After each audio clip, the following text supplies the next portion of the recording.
Good morning students. आज हम हिंदी में नीति के दोहे का दूसरा वीडियो देखेंगे। पहले वीडियो में मैंने आपको कवि परिचय और 5 दोहे के बारे में समझाया था। आज हम फिर से उसे याद कर ले तो रहीम जी ने नीति के बारे में यानी कि व्यवहारिक ज्ञान के दोहे यहाँ पर दिए हैं। जो समाज में जो कुछ भी चल रहा है, जो वास्तविकता है, उसका निरूपण यहाँ पर उन्होंने इस दोहे के माध्यम से हमें बताया है।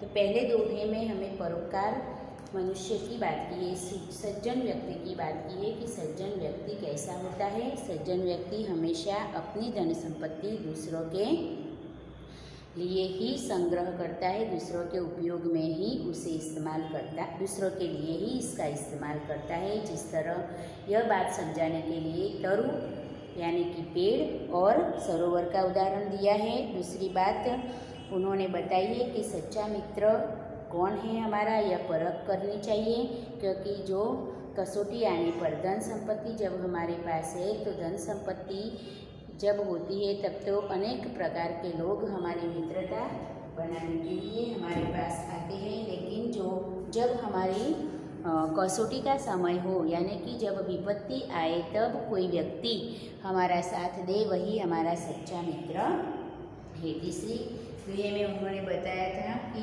कभी किसी को तुच्छ समझना नहीं चाहिए, क्योंकि छोटी चीज़ जो काम कर सकती है वह काम बड़ी चीज़ नहीं कर सकती। यह बात समझाने के लिए उन्होंने सुई और तलवार का उदाहरण दिया था कि सुई का काम तलवार बड़ी होने के बावजूद भी कर सकती नहीं है। फिर चौथे दोहे में उन्होंने बताया कि गरीब लोग आशा भरी दृष्टि से सभी के सामने देखते हैं, लेकिन सभी लोग उन्हें देते हैं ऐसा नहीं है। लेकिन जो लोग देते हैं सबकी ओर से उन्हें दया नहीं मिलती, लेकिन जो लोग उनको कुछ देते हैं उनकी आशा भरी दृष्टि को देखकर कुछ देने के लिए तैयार होते हैं, ऐसे लोग ही उनके लिए सचमुच भगवान के समान होते हैं। उसके बाद 5वें दोहे में बताया था कि जो कड़वा मुख वाला है यानी कि जो कड़वा बोलता है वह समाज में से हमेशा निकाला जाता है, लोगों के दिलों में वह अपना स्थान नहीं बना पाता।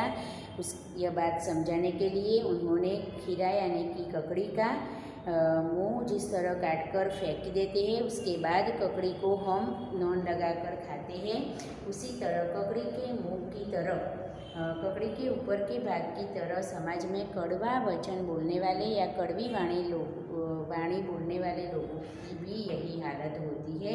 यह बात हमें यहाँ पर समझाइए। इसलिए हमें हमेशा सबके साथ अच्छा व्यवहार करना चाहिए और सबके साथ मिलजुल कर रहना चाहिए। कभी कड़वा या दूसरों को दुख लगे ऐसा बोलना चाहिए नहीं, हमारी वाणी हमें मीठी बनाए रखना चाहिए।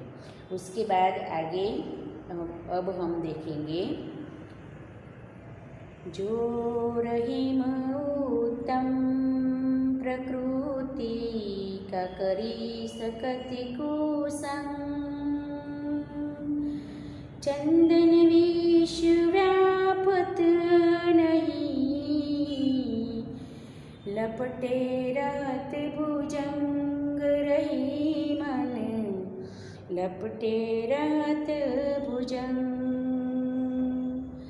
जो रहीम उत्तम प्रकृति का करी सकते कुसंग, चंदन विष व्यापत नहीं, लपटे रहत भुजंग रही मन, लपटे रहे भुजंग।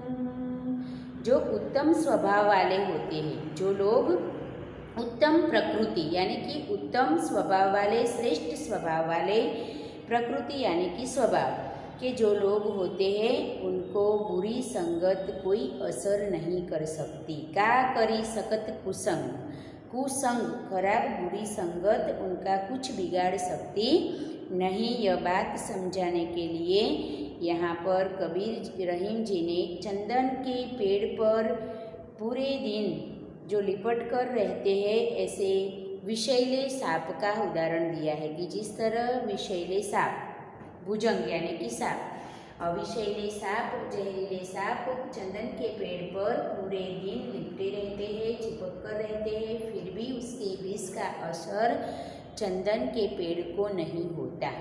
चंदन की सुवास में इसका कोई असर नहीं होता। उसी तरह बुरी संगत, उत्तम स्वभाव के लोगों को बुरी संगत कोई भी उस पर बुरा प्रभाव नहीं डाल सकती, उसकी असर नहीं होती। यह बात यहाँ पर समझाई है कि उत्तम स्वभाव वाले जो लोग होते हैं उन्हें बुरी संगत में रहे तो भी उन पर बुरी संगत का कोई प्रभाव नहीं पड़ता। आगे, बिगड़ी बात बने नहीं, लाख करो किनको, रही मन बिगर दूध को, मथिन माखन होए, रही मन मथिन माखन होए। बिगड़ी बात बने नहीं, लाख करो किनको, रही मन बिगर दूध को, मथिन माखन होए, रही मन मथिन माखन होए। रहीम जी कहते हैं कि बिगड़ी हुई बात को लाख प्रयत्न करने पर भी उसे हम नहीं सुधार सकते। जिस तरह यह बात समझाने के लिए उन्होंने उदाहरण दिया है कि बिगड़े हुए दूध से, यानी कि जो दूध उबला हुआ है उस दूध से बनाए गए दही में से मक्खन कभी नहीं बनता। लाख प्रयत्न करने पर भी मक्खन नहीं बनता। उसी तरह एक बार जो बात बिगड़ जाती है उसे लाख प्रयत्न करने पर भी पहले की तरह हमें उसे सुधार नहीं सकते। इसलिए हमें पहले से ही ध्यान रखना चाहिए कि कोई किसी के साथ किसी प्रकार की बात बिगाड़ना नहीं है।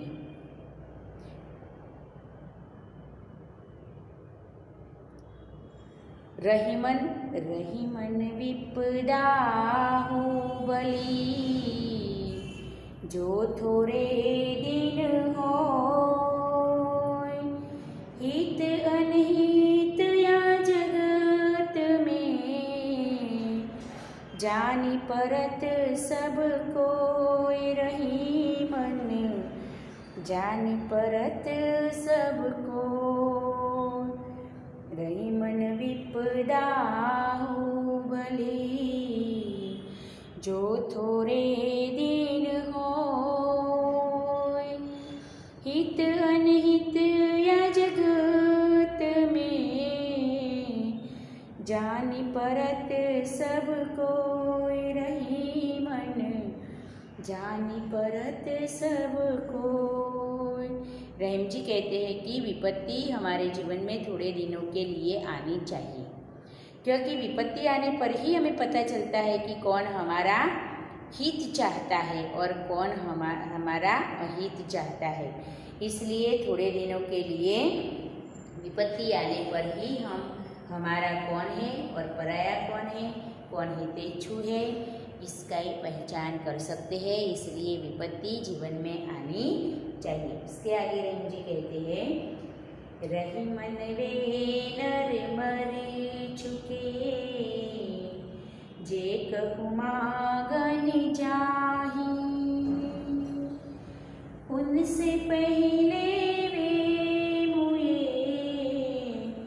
जिन मुख निकसत नाही, रहीमन जिन मुख निकसत नाही, रहीमन वे नर मर चुके, जे कहु मागन जाही, उनसे पहले वे मुए, जिन मुख निकसत नाही, रहीमन जिन मुख निकसत नाही। रहीम जी कहते हैं कि हमें किसी के सामने स्वाभिमान छोड़कर हाथ फैलाना नहीं चाहिए। ईश्वर ने हमें इतने सारे अंग दिए हैं, काम करने के लिए सब कुछ दिया है, तो ईश्वर ने दी हुई इस सारी उपहार की बदौलत हम अपना खुद का गुजारा कर सके, इतना तो कर ही सकते हैं।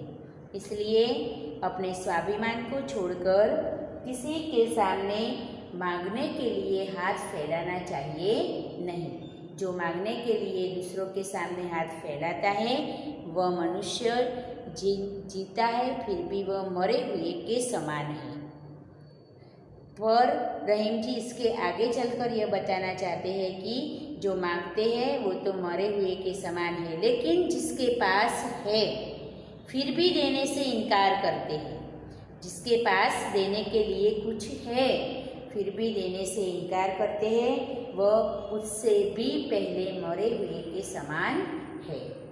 तो यहाँ पर स्वाभिमान के साथ जीना चाहिए, मेहनत श्रम करके हमें अपना गुजारा करना चाहिए, किसी के सामने हाथ फैलाना चाहिए नहीं, और हमारे पास जब तक कुछ है तब तक हमें किसी को देने से इनकार करना चाहिए नहीं। वही मनुष्य की सच्ची वृत्ति है, मानवता की भावना उसमें भरी है। इसलिए कवि कहते हैं कि हमें हमेशा अपने स्वमान की रक्षा करनी चाहिए। यहाँ पर फिर से एक बार हम देख लें कि रहीम उत्तम प्रकृति का करी सकत कुसंग। उत्तम प्रकृति वालों को कभी कोई बुरी संगत अपने प्रभाव में उसे नहीं ले सकती, उस पर अपना प्रभाव नहीं पाड़ सकती।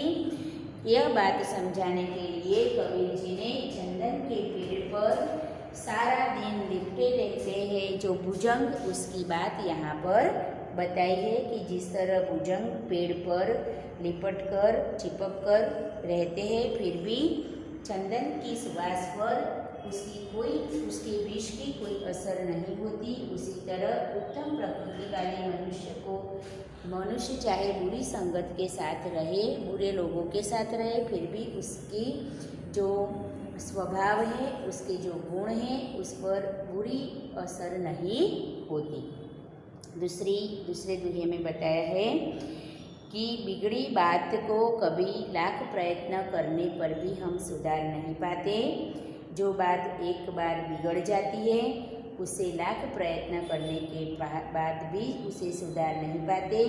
यह बात समझाने के लिए उन्होंने बिगड़े हुए दूध से, जिस तरह बिगड़े हुए दूध को जमाकर जो दही बनाया गया है उसमें से मक्खन नहीं बन सकता, उसी तरह बिगड़े हुए बात भी लाख प्रयत्न करने पर नहीं सुधर सकती। यह बात यहाँ पर हमें कवि ने बताई है। फिर रहीम जी कहते हैं कि जीवन में थोड़े दिनों के लिए आपत्ति आनी चाहिए, विपत्ति आनी चाहिए। विपत्ति आने पर ही हमें पता चलता है कि कौन हमारा हित चाहता है, कौन हमारा अहित चाहता है। इसलिए सही और गलत की पहचान के लिए, संबंधों की सही और गलत की पहचान के लिए जीवन में विपत्ति का आना आवश्यक है। यह बात यहाँ पर बताई है। बाद में जो मनुष्य अपने स्वाभिमान को छोड़कर दूसरों के सामने हाथ फैलाता है वह मनुष्य जीता है, फिर भी वह मरे हुए के समान है। कभी भी मनुष्य को अपना स्वाभिमान छोड़ना चाहिए नहीं, किसी के सामने मांगना चाहिए नहीं या हाथ फैलाना चाहिए नहीं। ईश्वर ने हमें जो इतने सारे अंग दिए हैं वह किस लिए? मेहनत करके अपना गुजारा करने के लिए, अपना जीवन आनंदित बनाने के लिए। तो फिर क्यों हम स्वमान छोड़कर दूसरों के सामने हाथ फैलाएं? लेकिन रहीम जी कहते हैं कि जिन लोगों के पास देने के लिए कुछ है फिर भी मांगने वाले व्यक्ति को कुछ देते नहीं है, वह उनसे भी पहले, मांगने वाला तो मरा हुआ है ही, लेकिन उनसे भी पहले न देने वाला व्यक्ति मरे हुए के समान है। इस तरह जीवन की जो वास्तविक बातें हैं यह यहाँ पर कवि ने हमें बताई। कुछ शब्दों के अर्थ है वह हम देते हैं। प्रकृति प्रकृति यानी कि स्वभाव।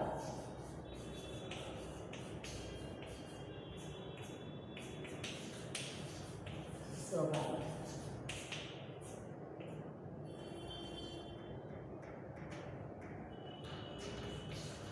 3 4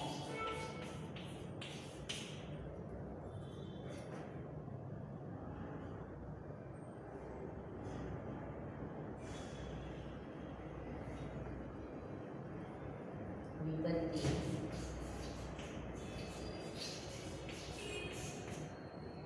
आपत्ति।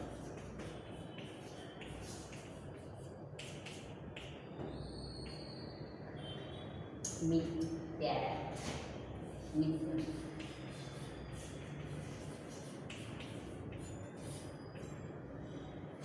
लघु छोटा।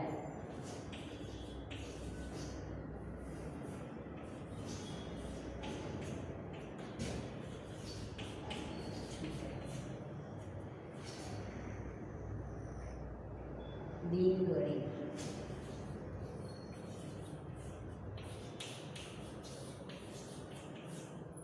हसवई वाला जो दिन आता है तो दिन दिवस होता है, यह ध्यान में रखना है। सम तो समान।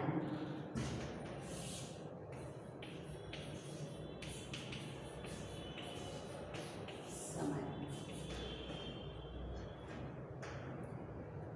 खींच पकड़।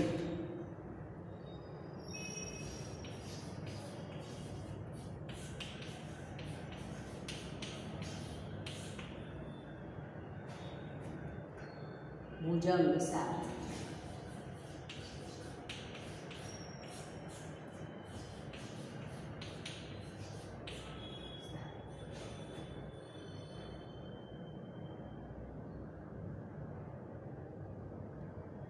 निकसत निकलना। निकसत।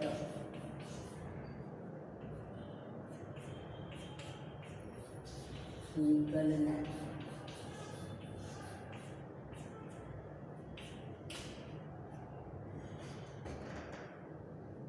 तो इस तरह के जो शब्द मैंने लिखे वो अपनी नोटबुक में लिख लो आप।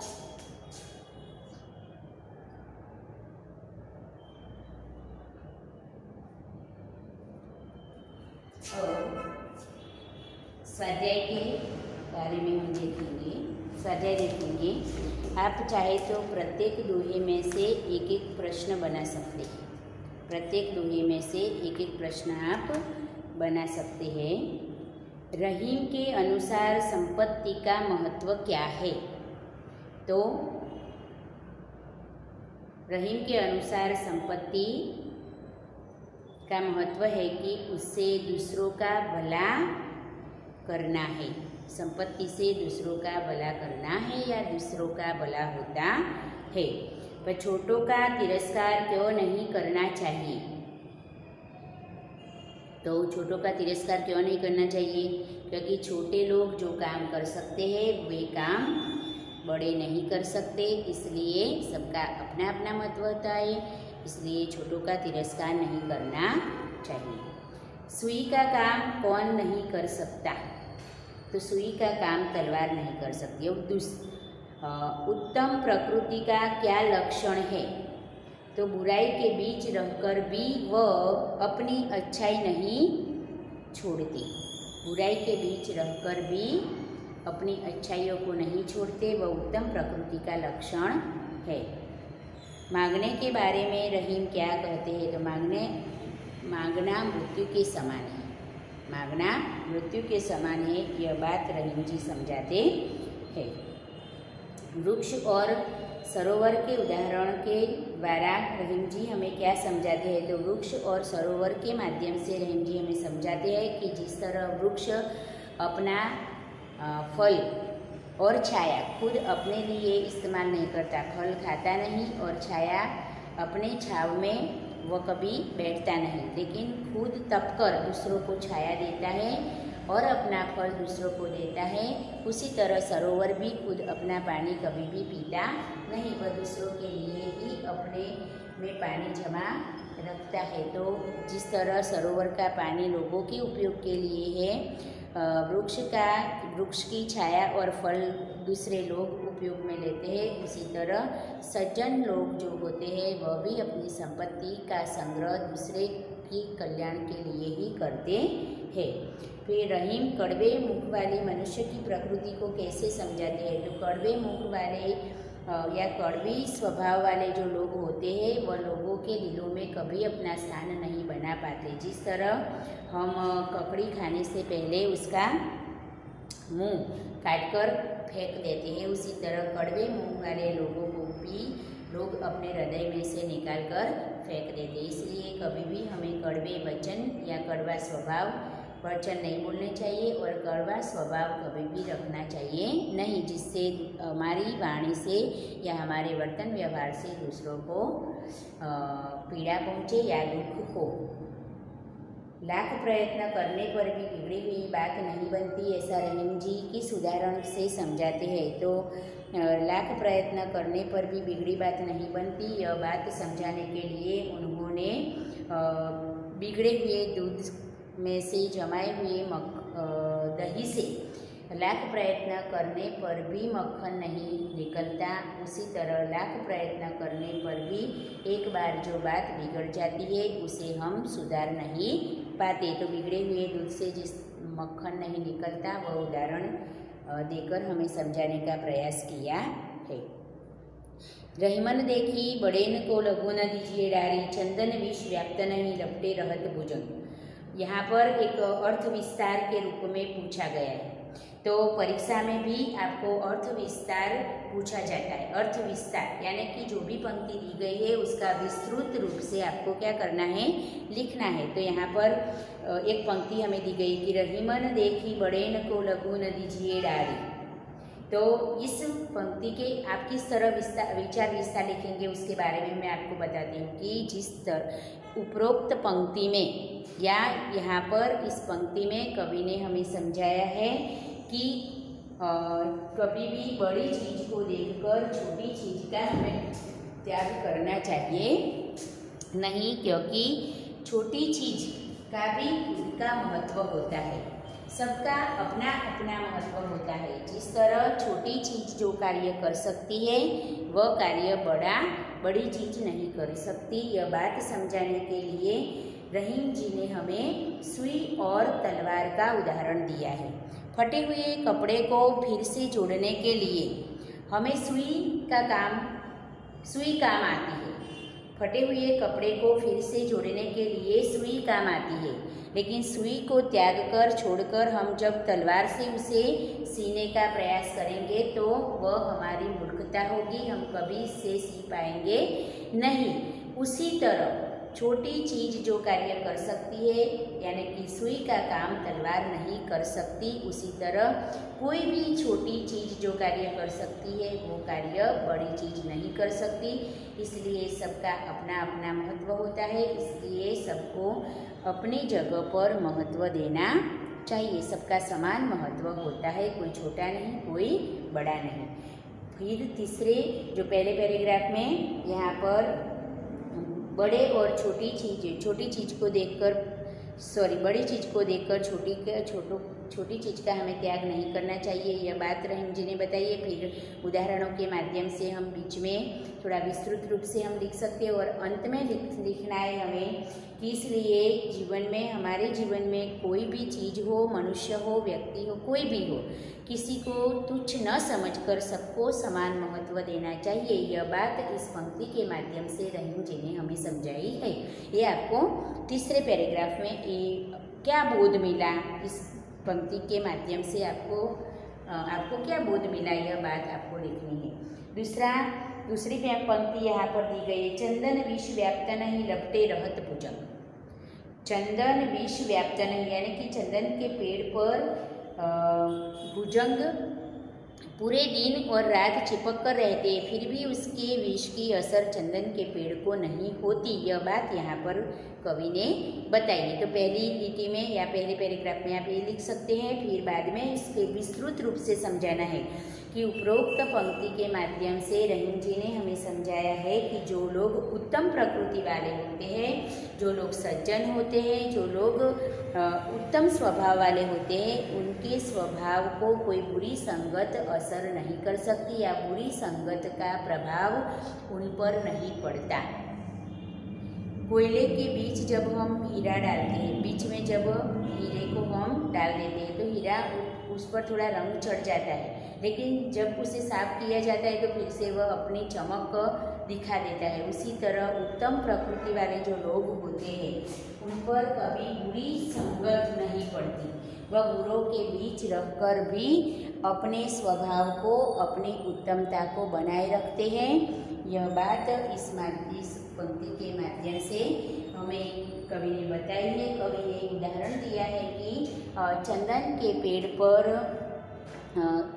पेड़ पर भुजंग यानी कि विषैले सांप पूरे दिन चिपक कर रहते हैं, फिर भी चंदन की सुवास को या चंदन के पेड़ को इस बुरी विष की कोई असर नहीं होती। उसी तरह हमें भी बुरे लोगों के बीच हमें यदि रहना पड़े तो हम रहे, फिर भी उनके स्वभाव, बुरी संगत की असर हमें न पड़े, इसका पूरा ख्याल रखना है। और तीसरी पंक्ति में आपको यानी कि लास्ट में आपको यह लिखना है बोध के रूप में कि इस पंक्ति के माध्यम से रहीम जी हमें कहना चाहते हैं कि जिस तरह भुजंग के विष का चंदन के पेड़ को असर नहीं होता, उसी तरह हम चाहे कितने ही बुरे लोगों के बीच रहे या बुरी आदत वाले लोगों के बीच रहे, फिर भी उनकी बुरी आदतों की असर हमारे जीवन में नहीं पड़नी चाहिए या न पड़े, इसका पूरा ख्याल रखना चाहिए। तो उत्तम स्वभाव वाले मनुष्य को जिस तरह बुरी संगत असर नहीं करती, उसी तरह हमारे जीवन में भी कोई बुरी असर संगत न करे या उसका प्रभाव हम पर न डाले, इसलिए हमें सचेत रहना चाहिए। तो इस तरह यहाँ पर आपको स्वाध्याय में मैंने आप प्रत्येक पंक्ति में से एक एक प्रश्न बनाना चाहते हो तो भी बना सकते हो। यहाँ पर दूसरे दुहे में से प्रश्न पूछा गया है कि पूछ सकते हैं कि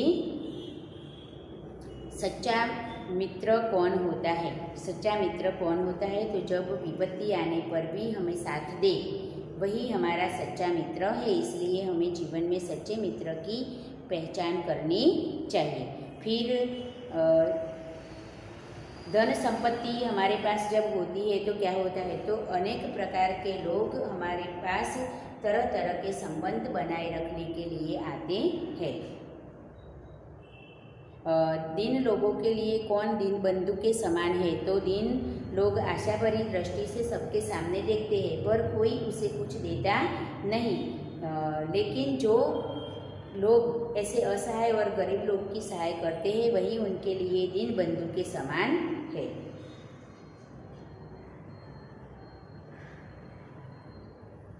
जीवन में विपत्ति क्यों आनी चाहिए? तो जीवन में विपत्ति आनी चाहिए क्योंकि विपत्ति आने पर ही हमें पता चलता है कि कौन हमारा हित चाहता है, कौन हमारा अहित। इसलिए जीवन में थोड़े दिनों के लिए विपत्ति आनी चाहिए। इस तरह आपको इस प्रश्न स्वाध्याय के जो प्रश्न हैं वह तैयार करने हैं और छोटे यानी कि 1-2 वाक्य में जो प्रश्नों के उत्तर है वो आपको लिखने हैं। Okay, thank you.